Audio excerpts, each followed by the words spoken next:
Hello, everyone. Welcome. Good afternoon for those of us on the East Coast. Good morning. Good evening. My name is Allison Herbert, and I am here to talk to you all about Product Coffee Book Club. We are super excited today to have our September book kicking off this week. Our book is Impact First by Matt LeMay, and we'll have him on in just a few moments. But I wanted to take a moment and tell you a little bit, if this is your first time here, first time joining us on LinkedIn Live. What is Product Coffee Book Club? And so we'll talk through that for just a few moments. I'll bring our team member to the stage, Megan, and then we'll get right into questions with Matt. So Product Coffee Book Club is a piece of Product Coffee. Product Coffee is a community based out of Atlanta, Georgia. We're a virtual community of product professionals committed to growing and learning through product leadership. We're really excited to have a book club. We got started in 2022, the end of 2022, reading together, just a couple folks organically. And it became a practice that we had together. It's great as product folks. We know it's lonely often in your roles, and being able to read together helps us not only understand, but also get different perspectives. The book club is for anyone. You don't have to be familiar with Product Coffee or part of our community. It's free for everyone. We encourage you to join as often as you can. And we read 2 free books a year. So the community itself picks books. We actually had our first tie this year, which was really exciting. And you'll hear a bit about those books as we talk about them this fall. We read weekly or every other week. Right now, we're at an every other week cadence. So there'll be a reading assignment out of today's conversation. And our first session is on Friday. It's okay if you haven't read or don't have the time to read. I'm a product owner, so I know it's busy. Our days are busy. Our lives are busy. But often coming together in community allows us to still talk through areas where we could learn together and grow together. For me personally, Product Coffee Book Club has helped me find places like this to meet folks, to connect on ideas, to hear different perspectives, to really be able to take what's written in many of the product practice books that we read and apply them. So it's good to hear how someone else interprets that information, but then also is able to take it back to their team. That worked, that didn't. I've done this before. It doesn't work when to hear the real life implementation and understanding of the work that we read in our product books. I'd like to join and ask Megan to join us on the stage at the moment. And we'll see if we can get going on the screen share here. Here she is. Hello, Megan. Hey, Matt, how are you guys? Great. Excited to be here. All right. So happy to be here. Awesome. So we're going to jump right in on the conversation. It is a conversation between the three of us, but if you're out on LinkedIn Live and have a question as we're talking about it, or a question that you want Matt to answer, we'd love to get that shared to him. We can't necessarily talk directly with you, so you'll just need to put it in the LinkedIn chat. And then our team here is going to funnel those questions up as they're available. So I'll do my best to monitor that, but really hope you all enjoy the conversation today. Megan, before we jump into conversation with Matt, can you tell me about your Product Coffee Book Club experience and what you found helpful? Absolutely. I've been involved in, I think the last 3 book clubs. And as someone who is on the newer side to product, it has been really helpful to, again, like you said, Allison, get some different perspectives, see what works for people, see what hasn't worked for people in the past, and then being able to, take that back into my role and implement some changes that have been beneficial to my team. Yeah, awesome. All right, Matt, thank you and welcome. This is not your first book. And so, no. When I reached out to you, I was like, first time caller, long time follower. But can you tell us a little bit about what got you interested in writing this book? Yeah, so this particular book started as a different book.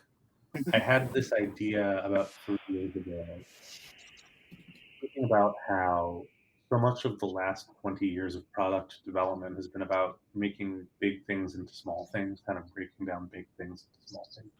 My experience working with bigger organizations, with enterprises, I was thinking about this skill of putting it back together and how to think at the kind of service design level for enterprises. So I started thinking about, putting it back together. Well, that book look like? I started writing and realized A, I don't really know anything about service design, and B, all the stories and examples I had of situations where I had worked with an organization that had actually delivered a really good enterprise level experience, it was because the teams in that organization had really clear, impactful goals. I was like, what was the magic secret ingredient? And it wasn't anything terribly complicated. It was just like, this team was accountable for something important to the business and for a specific amount of it by a specific date. So in order to deliver that, they didn't have the luxury of focusing on a really small, fiddly, inconsequential part of the application.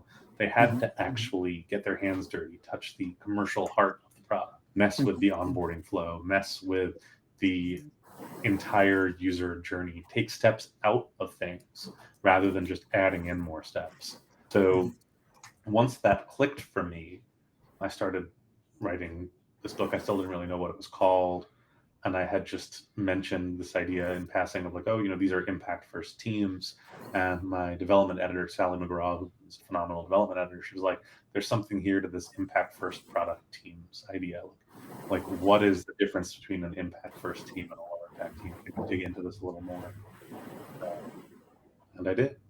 And that's awesome.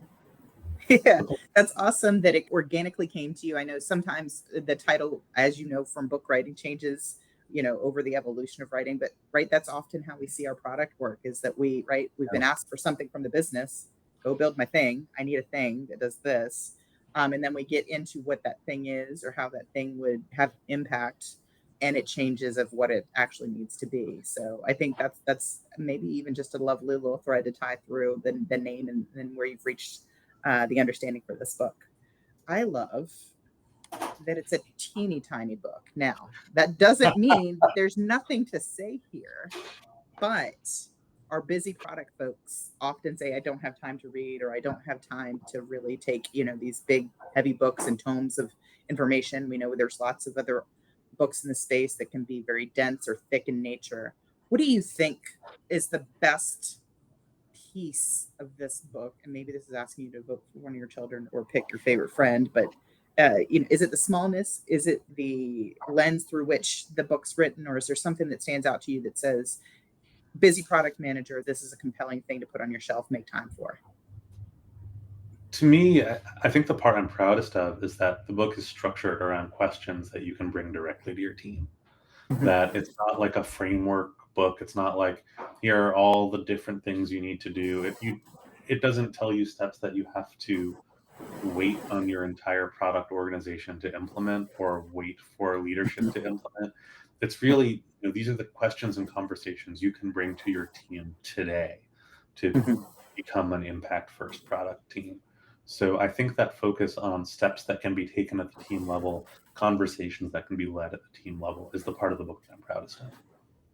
Yeah, that's a good call out. In fact, I sneak peek read this over the summer, selfishly, because I was going to read it either way. So it worked out nicely that we're reading it. It's double win, but it's also really good when you're facilitating the book club to have read the book. But it is written from the place and space that I think folks can get after right away. It's like you said, we don't have to blow up our entire OKR process. We don't have to blow up our entire product organization. We don't have to completely retrain or ask for stakeholders to speak about things differently.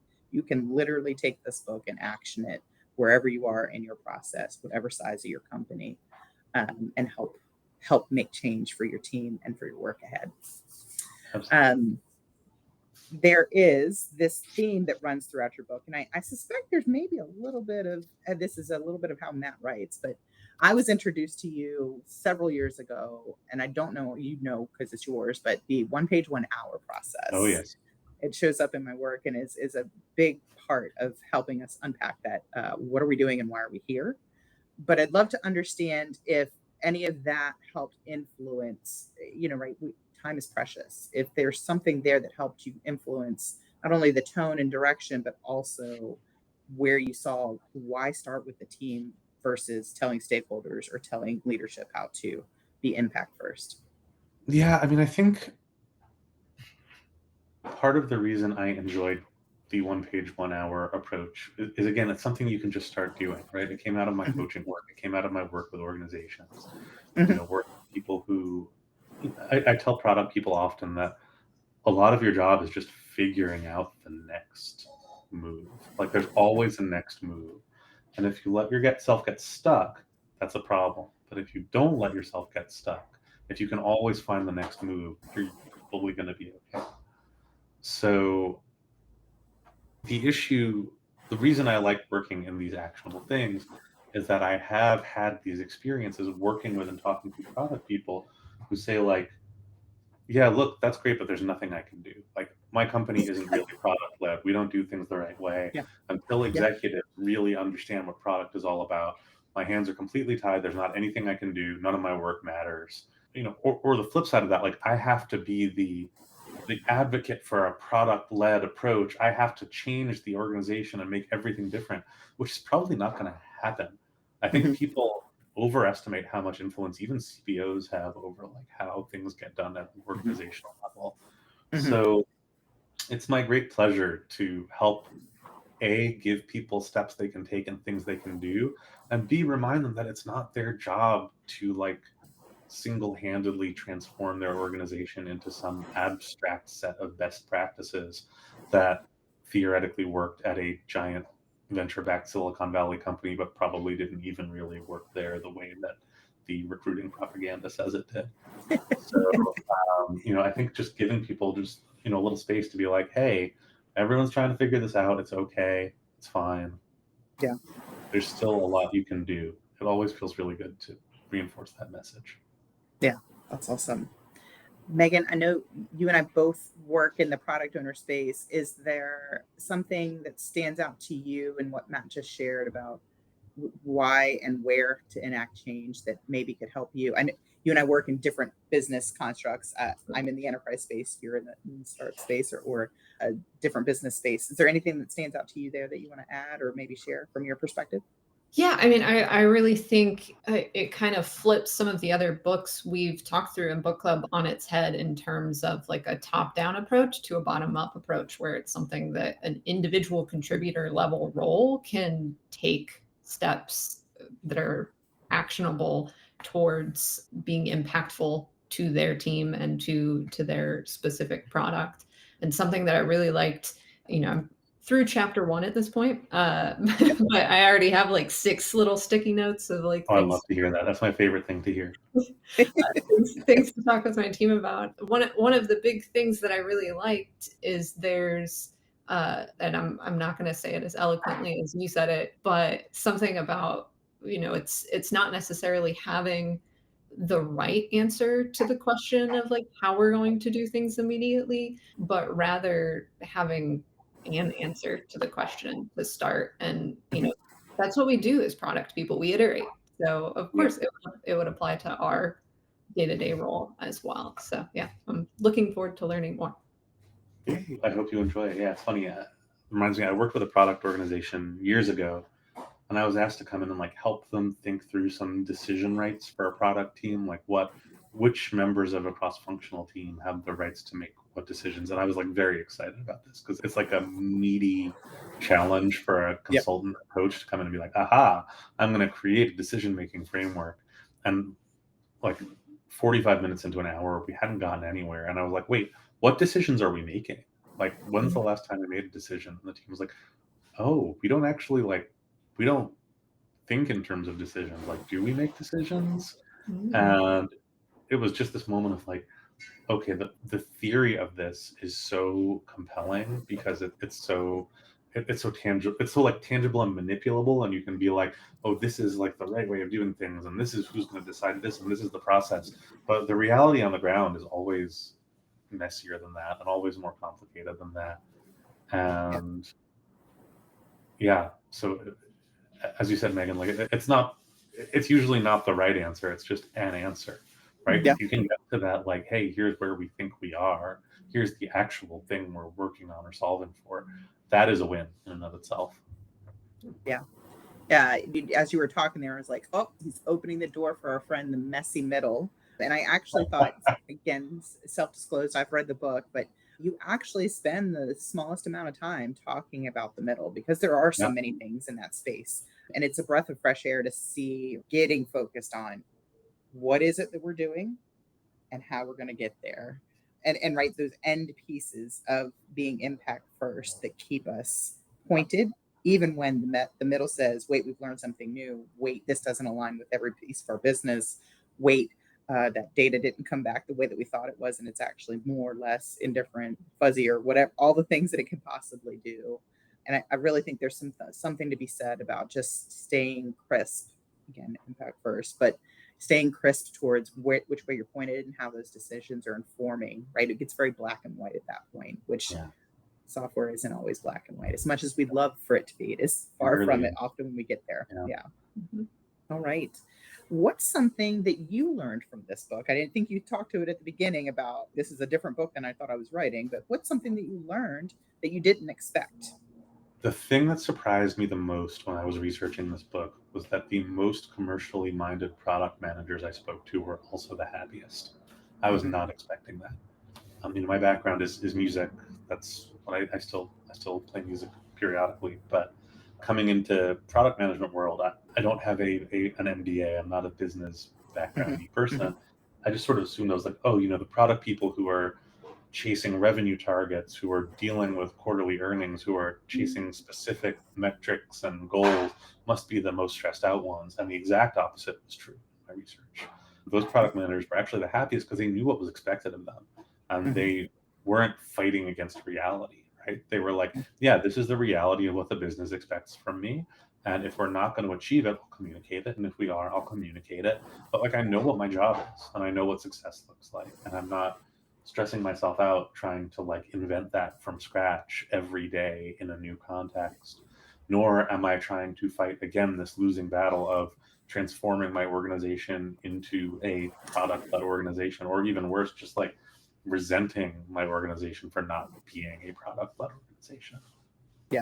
Yeah, that reality of us being, right, even if we say we're product-led, even often in those experiences, I'm sure you have plenty of stories to share, Matt, but being product-led and actually being product-led are two different things, like you said. Yeah, well, also like there's a lot of people who are smarter about product-led stuff and product-led growth than I am, but there's a part of me that's always kind of like, well, who cares? Are we doing what the business needs to do? Like, if it's like, oh, we're a marketing-led organization, I'm like, all right, well, if our brand is really strong and marketing is where our founders and our strongest executives are, I'm like, cool, let's start there and work together. If you're truly building into a cross-functional organization, I don't really care which function is starting from the place of greatest strength if they are elevating other functions with them.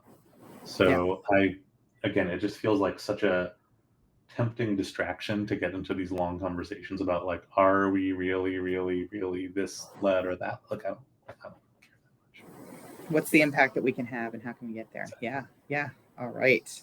Yep. So thanks, Alex, for chiming in there on the chat. And I really appreciate that call out. So if you are watching us from LinkedIn Live, it is a little different than our weekly Zooms. If you have a question, have a thought, have something you want to share or ask about the conversation, pop it in that chat. And we'll surface it here to Matt and Megan and see what we can do to get that answered for you. I'm going to jump back to the title just for a minute. I know we've been talking about impact. Good product equals good product management. That's right. No product equals ? That's a good question. Let me see. Any thoughts there about that just disappeared off my brain. So we're going to have to scrap that. But let me go with my question. Go ahead, Matt. I mean, I think like it's the success of the product that means that we've got a good product manager and a good product team, right? That's certainly how the business thinks. I think it's good for us to think that way too. I've worked with a few product managers who again get so caught up in like, we have to do things the right way, that they're not actually delivering much product. This was one of the things I said in my last book in Product Management in Practice, that it's not about like outcomes over output, as in like, we don't care about output anymore. It's about output in service of outcomes. What we ship and how we build and having a product is still really important, but it's important because of the outcomes it delivers. So I think, if your team is not doing things of value, then it is probably not a well product managed team. That's right. So my question before I chimed in and derailed myself there. So teams is in your title. Yes. You wrote this for teams. Do you have to be a product manager or product No. owner or product leader to read this book? As you may have noticed, or you might notice as you read the book, a lot of the stories are actually about engineers chiming in, or designers chiming in, or people who are not product managers, who are members of product teams, either initiating or advancing these conversations in a way that moves the whole team forward. So, again, the product team is the fundamental unit of value here, right? Like the product team is delivering things. It's not just the product manager who's delivering things. We don't, even vibe coding, blah, blah, blah. Like it's usually the team that is actually delivering the units of value. So I think it is incumbent upon everybody on the team to share this mindset and to think about how they can deliver impact. Yeah, that's a great call out. Our community started and is product focused in the sense that most of our folks are product leaders, product managers, product owners, things of that nature. I will tell you, we've had some really great conversations when we've had our engineers in the room, or somebody that's an engineer that's maybe on in a founder mode, or something of that nature. And certainly our dear friend AI in this space has certainly blown the can right open in terms of everybody can now do all the things. But I think it's a great call out. Like this book is nimble and is meant to help getting everybody on the same page, getting everybody pointed in the right direction, and being able to unequivocally say, this is going to give us that impact or it's not. Yeah. I think that's a great motivator for wanting to read this. So I'll pause one more time to see if we have any questions from the audience. Megan, anything come to your mind while we've been talking? I think Russell added to the no product equals question mark of no product. We don't know how good the product management is or was. And I think that's an interesting take on if we're not delivering. Is it the fault of the product management team, or could it be a cross-functional issue? Well, and I think part of what's interesting to me here is like it's a tenuous moment for those of us working in tech in a way that it certainly didn't feel like 3, 4, 5 years ago. And I feel like product managers were kind of the first people to feel that tenuousness. Like I certainly remember being told at one point when I was a product manager, like, look, we can fire you and find 5 more of you tomorrow, but we need the engineers because they're actually shipping stuff. I think engineers are feeling some of that precariousness now as well. So I think like if your team is not a good investment for the business, your whole team will bear the consequences of that. And I've seen that happen. And I've seen product managers, frankly, like really distraught when like it's not just them who suffer for this, it's their whole teams. It's people who sort of entrusted them with being the keepers of the backlog and the arbiters of value. So I think again, there's an imperative for everybody to deliver and to deliver value, not just stuff, right? Like you can build a bunch of stuff, but if the business expects that stuff to be profitable or expects that stuff to drive growth and it doesn't, then again, you are not in a great position. And if you as a member of the team can't advocate for the work you're doing and why it matters, I promise you your CFO can. Yeah, that's a great call out. Yep, Russell, you're right. We have to deliver. I would almost take that sentence apart and say we have to deliver impact, not just stuff, not just the things. It has to be impact. And did it deliver impact? I think I'm gonna tease this out. I was hoping it'd come out organically, but our one powerful question. I listened to you read this book to me, so I got. Okay, so you have a little. I did all the music. Me trying to sing the one powerful question part. Yeah.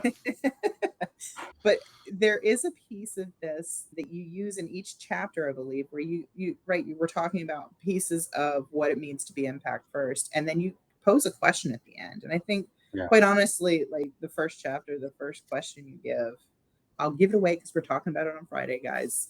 Would you fully fund your team? Yeah.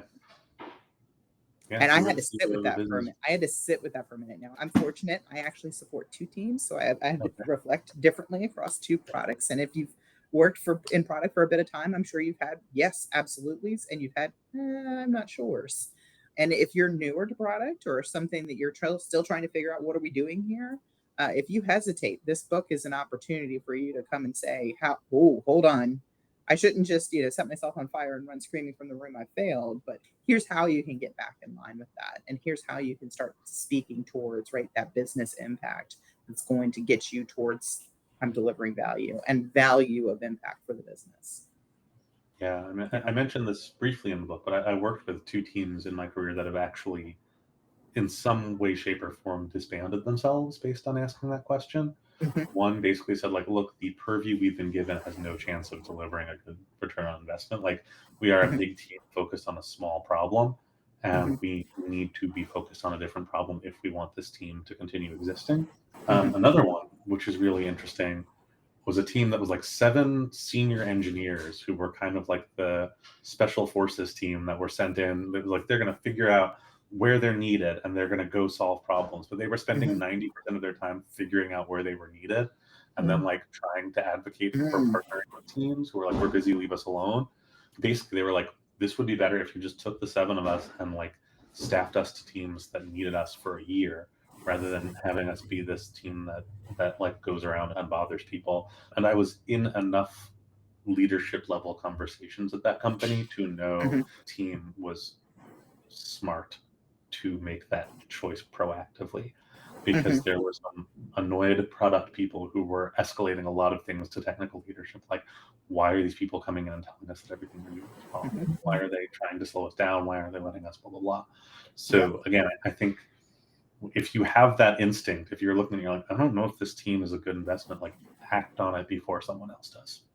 Yeah. And you actually speak about this in the book that failure isn't bad. It's actually an opportunity to learn again and learn faster. So that's a good call out there. It may feel very hard to reach a decision Yeah. to disband, or even be, if I answering that question for you today is a no, it doesn't mean that all is lost and all is wrong. It just means it's time to realign towards what's there. Mhm. All right. Exactly. Megan, were you going to share something? Yeah, I'm just, something that has come up that I'm sure we'll talk about in book club as we get through, but like I'm curious how technical debt fits into impactful product management and like Mm. how you balance the two. Mhm. I'm really glad you brought that up, because the like technical debt versus other things conversation does come up quite a bit. And to me, if the conversation is technical debt versus impactful work will always win. Like, it's Mhm. going to be just a losing battle. But like, some technical debt has impact, some doesn't. Some has impact on a short scale, some has impact on a long scale. Mhm. And in a lot of cases, it's just a matter of looking at this and look, if we spend 3 months refactoring this and it's not going to bring us any revenue for a year, is it worth doing? If we have quarterly targets to hit, maybe not. So again, I think the trick is to be as direct about this as possible so that we can have that conversation together. Yeah. I know we're right up on time. I know we're dealing with time zones, lunch hour, and everybody might need to go grab a bite to eat. But that's a great call out, Megan. Matt, excellent opportunity to raise and talk through that. I'm sure we're going to get into it in the book. So I'll get to this question in just a minute. So you'll hold that on the screen. I want to remind everyone that if it's your first time watching, you want to join in on the conversation, get an invite for Friday, productcoffee.com/book club. There's a sign up form. As soon as you do that, the robots take care of it from there. You'll get an invite on your calendar. You'll also get emails from us that will tell you what we're reading. We're going to read the first and second chapter. It sounds a lot for folks that have been with us for a minute. I promise you, this is a tiny book. We'll get there quickly. And if you let Matt read it to you, he sings it to you, or at least some parts of it. We'll go through chapters 1 and 2. I have a fun question that we'll have you back for, and we'll be taking questions as we read, Matt. So we'll have you back in a few weeks. We'll get through planning and things of that nature to get the audience and reader community engaged on questions that we found as we read together. Let's see. So Alex put in the chat, working more traditional companies, product led, more marketing sales led. What do you think there? I think work with marketing and work with sales. Don't try to, Only if circle you and go that's in it. and you're like, we're going to turn this into a product led organization, you'll probably get resistance from sales and marketing. I worked with an organization at one point where product was like, we're sales led. It's all sales' fault. We can't hit revenue targets because of sales. And I said, well, let's get sales in. Let's have them demo the product the way they always do. And they came in, demoed the product. People started kind of making like panic eyes over Zoom. And I was like, wait, what's going on? And the product folks said, well, they're demoing an old version of the software. And the salespeople were like, yeah, because you didn't give us a new environment for the new version of the software. And it was like that two Spider-Mans pointing at each other gif. It was like, well, this is like none of you are going to hit your targets now, because product is saying like, well, sales isn't selling it right, and sales is saying, well, product isn't giving us what we need to sell it right. Like, work together. Like, there needs to be more collaboration across product, sales, and marketing. And even if you're not leading, if you're supporting really well, it will earn you more of a seat at the table. Yeah, good call out. Okay, we've gone a few minutes over, folks. Productcoffee.com/bookclub. Hello from Atlanta. Thank you all for joining us. I want you to know, Matt, we are so glad to have you. So glad you said yes. We have a Slack community, and we'll do our best to surface some questions up and share those along, just so I know you're actively thinking about this book as you're out in the world promoting it. But certainly really look forward to having you back in a couple weeks. Folks, if you haven't had a chance to sign up, please do. And we'll see you on Friday for our first reading discussion. Right. Perfect. Thanks, Megan. Thanks, Matt. Y'all have a good rest of your day. All right. So much. Y'all take care. Thank you.